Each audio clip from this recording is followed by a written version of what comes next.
Assalamualaikum warahmatullahi wabarakatuh. Bismillahirrahmanirrahim. Wassalatu wassalamu ala Rasulillah wa ala alihi wa ashabihi wa mawala.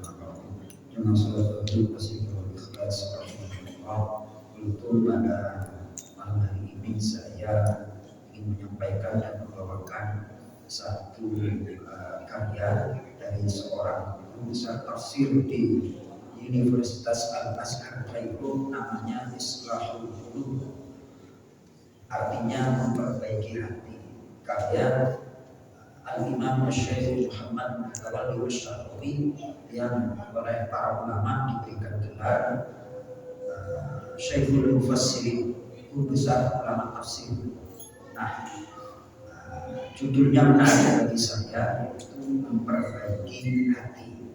Kemudian pada mukadimahnya beliau menyampaikan satu keterangan bahwa ketahuilah memperbaiki hati amat dekat keselamatannya ketika akan berjumpa kepada Allah yang Maha Gaib. Jadi orang itu akan berjumpa kepada Allah, di mana kuncinya yang selamat adalah selamatnya hati. Di dalam Al-Quran surah Asy-Syu'ara ayat 88-90, Allah Subhanahu wa taala berfirman, "Yauma la yanfa'u malun wa la banun illa man atallaha biqalbin salim wa uzlifatil jannatu lil muttaqin." Itu ayat sebelumnya. Ya Allah, jangan hinakan aku ketika kami dibangkitkan pada hari di mana harta dan anak-anak tidak bermanfaat, illa man atallaha biqalbin salim, kecuali orang yang datang kepada Allah dengan qalbun salim, hati yang selamat. Kemudian Imam Mutawalli Wasyarawi menyampaikan bahwasanya Allah menyampaikan dengan satu permasalahan atau satu persoalan yang mana semua orang sibuk tentang hal tersebut, yakni harta dan anak-anak.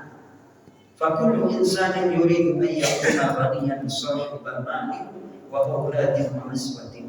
Setiap orang ingin dia kaya, banyak harta, banyak anak, dan mempunyai kemuliaan. Siapa yang terhalang dari satu poin ini, hazinah wa alima asyaddan dalam, maka orang itu akan menjadi sedih dengan sedih yang serius. Padahal di saat yang sama, harta dan anak-anak itu adalah sifatnya perhiasan. Di dalam surah Al-Kahfi yang setiap malam Jumat kita baca, Allah Subhanahu wa taala berfirman, "Al-malu wal banuna zinatul hayatid dunya." Harta dan anak-anak itu adalah perhiasan kehidupan dunia. Dalam ayat yang lain, "Zuyyina lin-nasi hubbus syahawati minan nisa'i wal banina wal qanatiril muqantarati minadh dhahabi wal fiddah." Dijadikan indah bagi manusia mencintai keinginannya berupa perempuan, anak-anak, harta yang banyak dari emas dan perak. Kemudian apakah perhiasan itu? Di sini diberikan penjelasan. Perhiasan adalah al-husnul ghairu dzati, keindahan yang bukan pada zatnya. Itu namanya perhiasan. Pak Tosim punya mobil, mobilnya asalkan bisa jalan, itulah kebutuhannya. Ada aksesoris, itu namanya perhiasan. Nah, perhiasan itu adalah keindahan yang sifatnya itu tidak mendasar.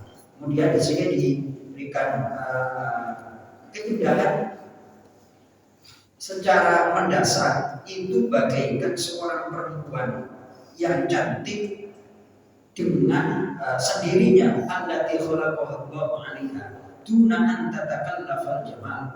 Kalau sudah cantik, mau bangun tidur aja namanya cantik. Tapi kalau cantiknya pas-pasan, mau didandani kayak apa ya kayak gitu. Jadi itulah dunia itu di antara perhiasannya adalah harta dan anak-anak. Ingat, kita diperintah untuk mencari rezeki. Di dalam Al-Quran Ustaz Buddha, Pak Ustaz Ridwan sering membaca surah Al-Mulk itu, walladzi ja'ala lakumul arda dhalulan famshu fi manakibiha wa kulu min rizqi. Kita diperintah untuk nyari rezeki.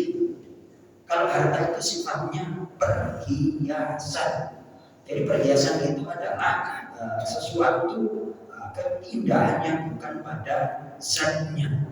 Kemudian kalau berusaha bagaimana, di sini diberikan penjelasan sebagai kesimpulan. Ketika kita ingin selamat, ketika menghadap kepada Allah, maka harus dengan hati yang selamat. Apakah hati selamat itu? Di sini diberikan penjelasan. Al-qalbul ladzi la yu'ammaru illa bima aradallahu an yu'mar bi. Hati yang selamat adalah hati yang tidak dipergunakan kecuali sesuai dengan kehendak Allah.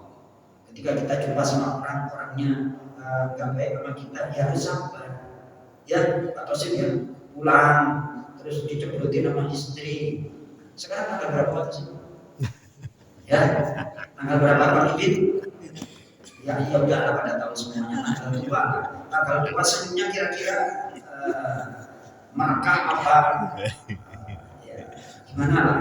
Ya sudah, sabar. Jadi hati kita itu dituntut oleh Allah ketika menghadapi hal-hal yang kita hendaki, apa perintah sabar. Kalau kita dapat rezeki, ya bersyukur. Kalau kita berusaha mentok, ya bertawakal kepada Allah. Hati yang selamat adalah hati yang tidak dipergunakan kecuali sesuai dengan kehendak Allah. Kalau hati kita udah demikian, insya Allah kita akan menghadap kepada Allah dengan ridho dan diridhoi. Ya ayyatuhan nafsul mutmainnah irji'i ila rabbiki radiyatan mardiyah fadkhuli fi 'ibadi wadkhulil jannati. Mudah-mudahan hati kita diselamatkan oleh Allah Subhanahu wa taala, ridho dan diridhoi oleh Allah Subhanahu wa taala. Assalamualaikum warahmatullahi wabarakatuh.